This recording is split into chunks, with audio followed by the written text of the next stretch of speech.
Hello and good morning. This is BitThink with me, Christina.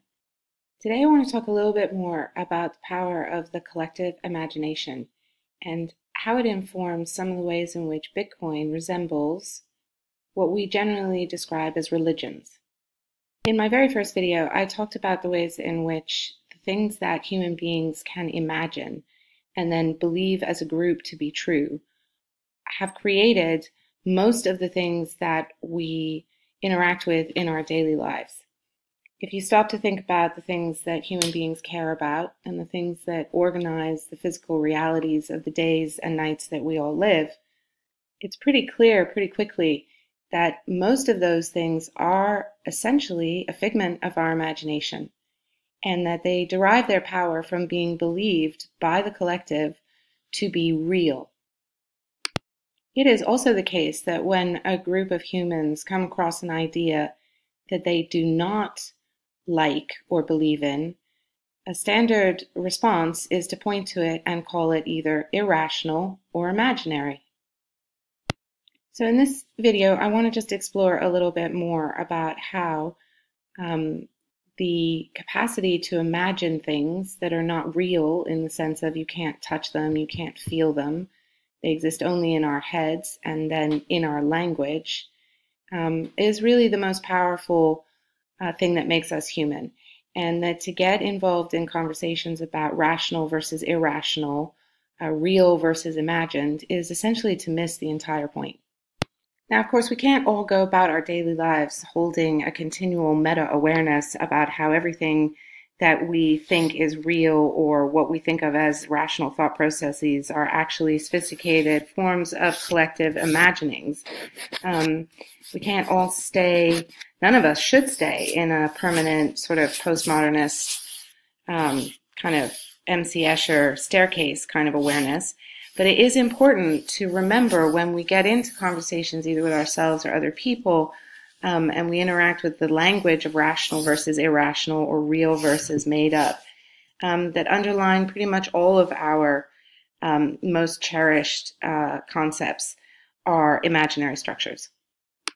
So the Sphinx is one of the most recognizable global images, I would suspect, and to most human beings, it's clear that this is an imaginary being. There are not creatures walking around on the earth that look like this. This was produced, archaeologists reckon, about 4,500 years ago. But over 10 times as many years ago, human beings produced what is known to be the earliest form of imaginary art. This is known as the Lowenmensch. It's reckoned to be somewhere around 40,000 years old and is the first piece of imaginary representational art that we know humans to have produced. It is highly likely that this image, this piece of art, was created and used and understood in some form of system of beliefs that we describe as a religion. Perhaps the broadest and best way to understand what a religion is to think of it as a coherent system of beliefs that gives meaning and organization and structure to a human being's life. When that life is being led within a natural world context with no imaginary structures, that is not at all explicit on what is the meaning of life beyond simply the requirement to stay alive and create life. Now, in my very first video, I talked about Dr. Harari's reference of something called the cognitive revolution, which allowed humans to start to create a symbolic form of language about 70,000 years ago. And the question kind of is, what was happening to human beings' capacity to both communicate, create language, and use their imaginations in the period of time between the cognitive revolution and the production of the Lowenstein, the Lion Man? And here I am bringing up a few images of what universally has been referred to as either the tree of life or the tree of knowledge. Here we have a vision that is perhaps more appropriate to our secular period. And of course we have the very ancient, but not that ancient, Judeo-Christian story. So human beings are not the only creatures on the planet to have a complex and evolved system of communication. We can see it in almost all of the animal kingdom and the plant kingdom. If we look at our primate cousins, it's clear that there are developed systems of warnings, vocalizations. It's quite clear that groups of monkeys, green monkeys, can tell the difference between a call that says careful, an eagle, as opposed to a call that says careful, a lion. And in this context, responding to one of my comments, yes, you can see that communication has a transactional value, because if you are out in your troop and you call careful, a lion, in order to go get the fruit first, instead of there actually being a lion, you're likely to get punished by the group. So words, communication, and their veracity have from the very outset had a kind of value. The idea is that the tree of knowledge myth, the tree of knowledge memory, is pointing to a moment in human cognitive capacity when Homo sapiens started from a place where they could say careful, a lion, to giving a great deal more descriptive information about the lion, where it was, what it was doing. And that kind of a language system, its capacity to encode a great deal more data, obviously represents a major step forward in the capacity to bond your group together. So the idea of a more complex language capacity evolving so that human beings could record all kinds of secondary and tertiary pieces of information amongst themselves starts to lead to memory creation and generational passing of memes. It's a very interesting kind of speculation to think that our language evolved as a means of sharing information about the world. But when we stop to consider 50,000 years ago, just as true as, say, 5 minutes ago, the most important information that human beings can ever have about the world is information about other human beings. So a very strong theory about the way in which our language developed and the way in which our societies developed is that it was primarily and most importantly a vehicle for gossiping, for finding out and transmitting information about other human beings. Now, this makes a great deal of sense when you're considering what happens when we consider the relationships that we can have with, say, 150, 200 people in a tribe. Learning about the characteristics and actions and motives of the other members of the tribe help the tribe function, obviously, in ways that are far more complicated than if they are only able to communicate information about the natural world around them. As Dr. Harari writes, reliable information about who could be trusted meant that small bands could expand into larger bands, and sapiens could develop tighter and more sophisticated types of cooperation. He then goes on to observe that today in the modern world, when groups of bankers or dentists or nuclear physicists get together at coffee breaks or lunches at scientific conference, do we really think that they are talking only about quarks? He says that more often, any group of human beings coming together in whatever kind of context are going to be talking about other human beings, their motives, their doings, their not doings. And Dr. Harari goes on to point out that gossip tends to focus on wrongdoings. Rumor mongers are the original fourth estate, journalists who inform society and thus protect it from cheats and freeloaders. Yet, as he also points out, the truly unique feature of our language is not its ability to transmit information about men and lions. Rather, it is the ability to transmit information about things that do not exist at all. Because as far as we know, only Homo sapiens can talk about entire kinds of entities that they have never seen, touched, or smelled.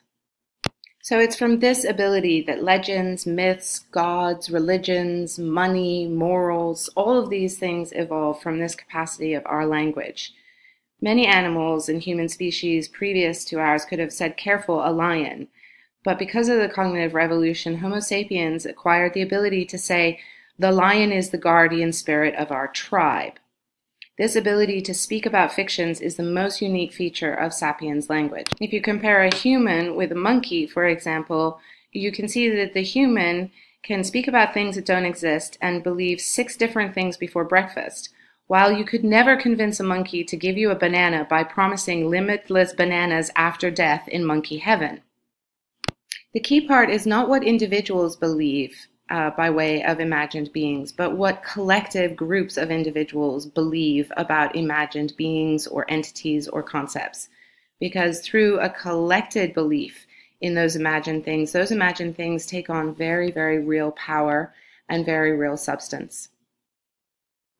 If we think about forms of cooperation that we see in the natural world, we can see that ants and termites, for example, are able to cooperate in large groups, but with very rigid rules. And if we look at wolves, for example, we can see that they can cooperate in much more flexible ways, but only with those who are known to them, relatively closely related. The thing that's remarkable about human beings is their ability to cooperate in a very flexible manner with groups that are strangers to each other. And Dr. Harari points out that it is the capacity to create fictions and believe in those fictions that allows human beings this remarkable capacity for cooperation. When you get groups that are larger than 150, 200 people, individuals, it does require that some larger form of fictive myth or fictive system of meaning or explanation is necessary for groups larger than that to aggregate and cooperate together. And that is one of the things that is most remarkable about human beings. Churches are rooted in common myths. States are rooted in common national myths. Judicial systems are rooted in common legal myths. This allows, for example, 2 lawyers who have never met each other to be able to combine efforts to defend a complete stranger. And this is possible because they both believe in the existence of laws, justice, human rights, and the money paid out in fees.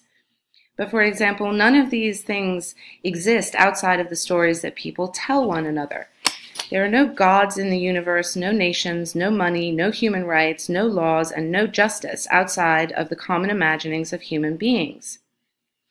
We all very easily understand that primitive peoples cemented their social order by believing in ghosts and spirits and gathering each moon to dance around the campfire. What we fail to appreciate is that our modern institutions function on exactly the same basis. Take, for example, the world of business corporations. Modern business people and lawyers are, in fact, powerful sorcerers. The principal difference between them and tribal shamans is that modern lawyers tell far stronger tales. So my reason for talking about all of this is to give some context in which I suggest that, of course, Bitcoin is emerging, as far as I'm concerned, as a new form of global religion. And to call it a religion is by no means to dismiss it, nor is it to confine it. It is, in fact, to celebrate the power of it and to suggest that these macro shifts in collective imaginings are, in fact, the very thing that cause and create changes in human culture and human experience. There are some interesting parallels for me with regards to Satoshi and his function as a non-corporal, non-extant God figure who left behind a white paper which serves very much as this kind of sacred text with a set of traceable life experiences, emails, and so on, that give some sense of who or what he, she, they were. But the very structure of Bitcoin is designed with a degree of consciousness, I believe, to mimic some of the oldest and most powerful forms of belief structure that human beings have had throughout our history.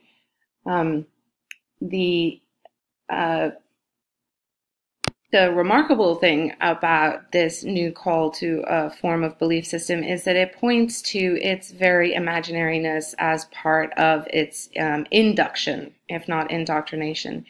And this is fascinating because it allows us to really understand that the choice that we make as investors, as my friend Daniel will say, is in fact the very thing that's bringing the reality that we want any of us collectively, individually, into existence. And that is one in which trust-based systems and large aggregate forms of cooperation are really available to us, once again, in a fresh way, and with a great